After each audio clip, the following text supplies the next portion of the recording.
Bonjour chers étudiants de troisième année licence professionnelle. Alors pour cette année vous avez donc étudié la matière thermique solaire. Avant d'aborder donc la partie proprement dite du thermique solaire, c'est-à-dire l'étude des capteurs solaires et des diverses applications du thermique solaire. On va commencer par étudier la source d'énergie qui est l'énergie solaire. D'abord, nous avons donc à introduire cette énergie dans le contexte où l'augmentation brutale du prix du pétrole a conduit une première fois l'homme à s'intéresser des sources d'énergie renouvelables, au premier rang desquelles l'énergie solaire. Alors, les principales caractéristiques de l'énergie solaire lui ont suscité l'intérêt qu'on lui a apporté à l'époque, de par sa gratuité, sa disponibilité, une grande partie du globe terrestre sur le globe terrestre et l'absence de risque d'épuisement. Le développement de l'utilisation de l'énergie solaire est lié non seulement à ses avantages économiques, mais aussi, surtout, à des considérations liées à la protection de l'environnement, pas de rejets polluants, pas de dangers radioactifs et de déchets encombrants, et donc, je disais la gratuité de cette énergie. L'aperçu de la ressource. Alors, le Soleil est une sphère gazeuse composée totalement d'hydrogène. Son diamètre est de 100 fois celui de la Terre. Sa masse est de l'ordre de 2 puissance 27 tonnes. Toute l'énergie du Soleil provient des réactions thermonucléaires qui s'y produisent. Alors, la valeur du flux de rayonnement solaire reçu sur la surface perpendiculaire au rayon solaire est exprimée en fonction de ce qu'on appelle la constante solaire E0 qui est égale à 1353 watts par mètre carré. Une première approximation, on peut calculer la valeur de E en fonction de la constante solaire et du numéro du jour de l'année par cette expression. On trouve sur la figure qui suit, la figure 1, la répartition spectrale du rayonnement solaire hors de l'atmosphère. Donc vous avez ici E en fonction de la longueur d'onde, c'est bien la répartition spectrale du rayonnement solaire hors atmosphère. Les aspects géométriques, vous avez le mouvement de la Terre, la trajectoire de la Terre autour du Soleil est une ellipse dont le Soleil est l'un des foyers. Le plan de cette ellipse est appelé l'elliptique. Vous avez donc ici les différentes saisons, et c'est bien ce qui présente donc la schématisation du mouvement de la Terre autour du Soleil. Et on introduit donc le premier paramètre qui est la déclinaison longue formée par la direction du Soleil sur le plan équatorial, qui varie au cours de l'année entre moins 23,45 degrés et plus 23,45.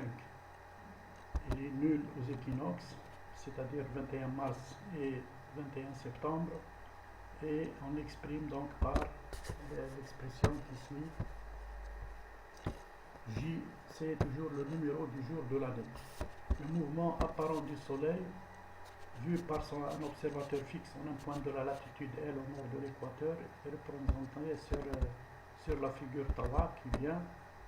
Mouvement apparent du Soleil observé d'un point de latitude L. Donc vous avez le lever du Soleil, le midi solaire et le coucher du Soleil. Donc ici, on donne un exemple de calcul pour comprendre mieux cette notion. Donc, et on définit également l'angle horaire par oméga est égal à 15 degrés TS moins 12. Oméga est compté positivement l'après-midi. La hauteur, aussi la hauteur du Soleil, Donc c'est l'expression qui suit, et l'azimut par la relation, donc sinus A égale cosinus, etc. Les heures et le temps, la durée du jour, vous avez le module oméga 1 de l'angle horaire au lever du soleil s'obtient en écrivant sinus h égale 0 dans l'expression précédente, et on arrive à cosinus oméga 1 égale moins tangente L, tangente delta, et l'heure solaire au lever du soleil a donc pour valeur TS1 égale 12 moins oméga 1 sur 15. L'angle horaire oméga au coucher du soleil est l'opposé de l'angle horaire à son lever. Alors nous avons oméga C égale moins oméga 1, et la durée du jour vaut donc D égale 2 oméga I sur 15. Nous avons aussi la relation entre le temps légal et le temps solaire. Alors le temps légal exprimé par TL, l'heure des montres du lieu considéré, et le temps solaire exprimé par TS, qui diffère généralement du temps légal.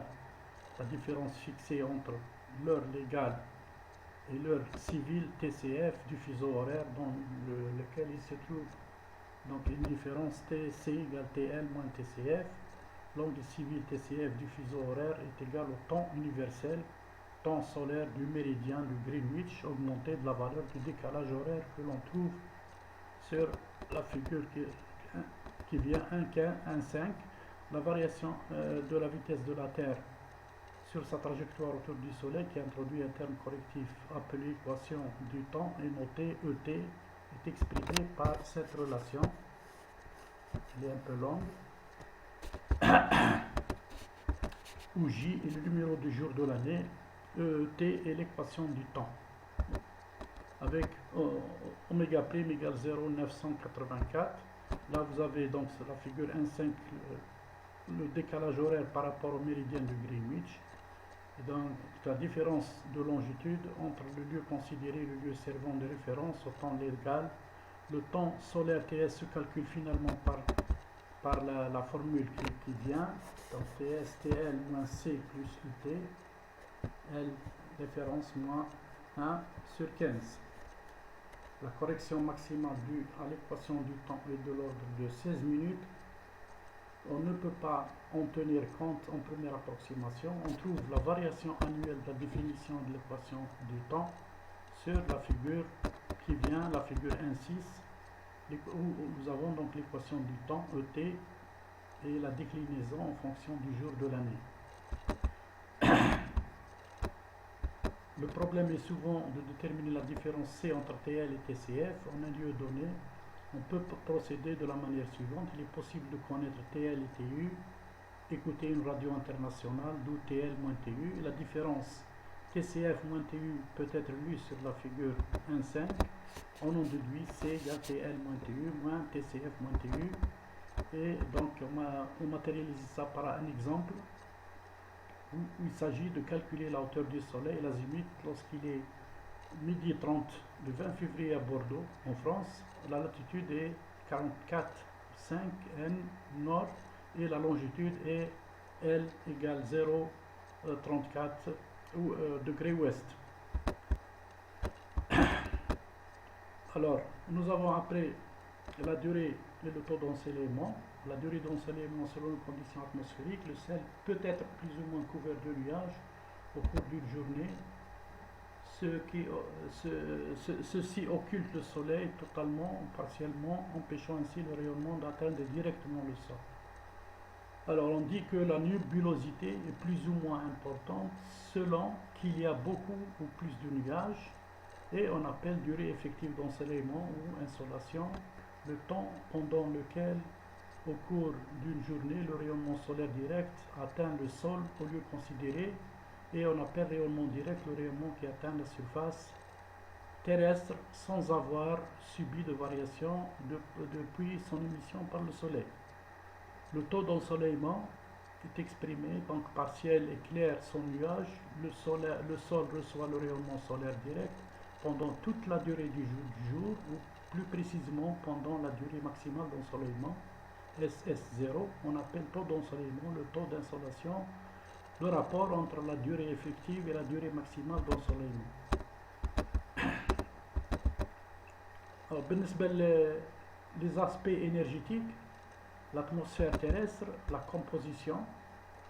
L'atmosphère terrestre est constituée de plusieurs couches de caractéristiques différentes qui sont la troposphère entre le sol et 15 km d'altitude, la stratosphère entre 15 et 80 km et l'ionosphère entre 80 et 200 km d'altitude. Ces caractéristiques absorbantes de l'atmosphère sont déterminées par la présence de CO2, de vapeur d'eau, une quantité variable caractérisée par l'épaisseur d'eau condensable qui est l'épaisseur d'eau qu'on obtient en condensant toute la vapeur d'eau contenue dans l'atmosphère.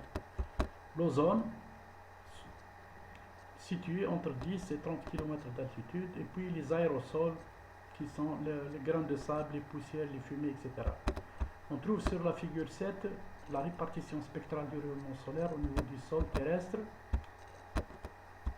Puis nous avons le rayonnement du ciel et de l'atmosphère. Le gaz non transparent de l'atmosphère émet vers la Terre un rayonnement dans les bandes spectrales, les principales bandes, vers 14,7 microns pour le CO2 et entre 5 et 7 microns et entre 14 et 20 microns pour la vapeur d'eau et ensuite vers 9,6 microns pour l'ozone. Ainsi, la figure 8 montre ce spectre de rayonnement atmosphérique. La densité de flux rayonné par le soleil, par le ciel et l'atmosphère vers la Terre peut être calculée par cette expression. Et puis la température du ciel est donnée par la corrélation suivante. Et donc nous avons donc la température de rosée de l'air, TRA, et la température de l'air. Le rayonnement solaire au soleil, notation, nous avons les radiations solaires directes, les radiations diffuses et les radiations globales. L'éclairement solaire, nous avons le direct, le diffus et le global. Et nous avons la relation qui lie donc le rayonnement direct reçu par une surface orientée en permanence vers le soleil qui reçoit le rayonnement solaire sous une incidence normale et désignée par I. On décrit donc l'énergie reçue I et le flux reçu I étoilé. Le rayonnement direct, l'éclairement S étoilé, donc il est lié dans cette expression il est lié à plusieurs paramètres.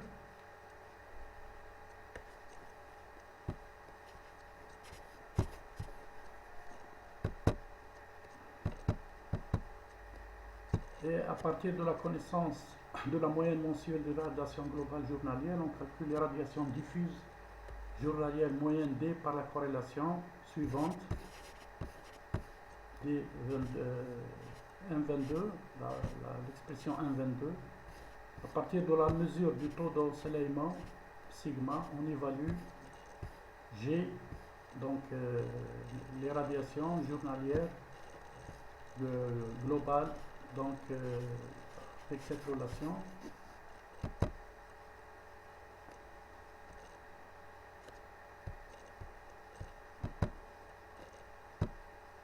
Pour le rayonnement diffus,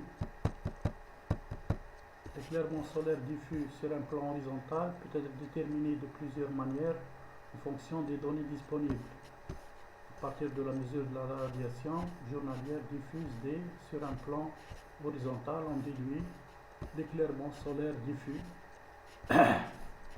exprimé donc par cette expression.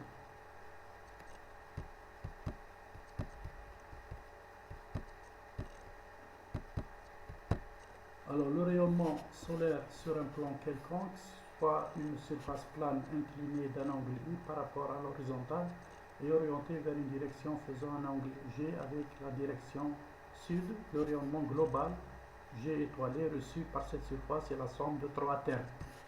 chacun des trois termes se calcule de la façon suivante. Vous avez l'éclairement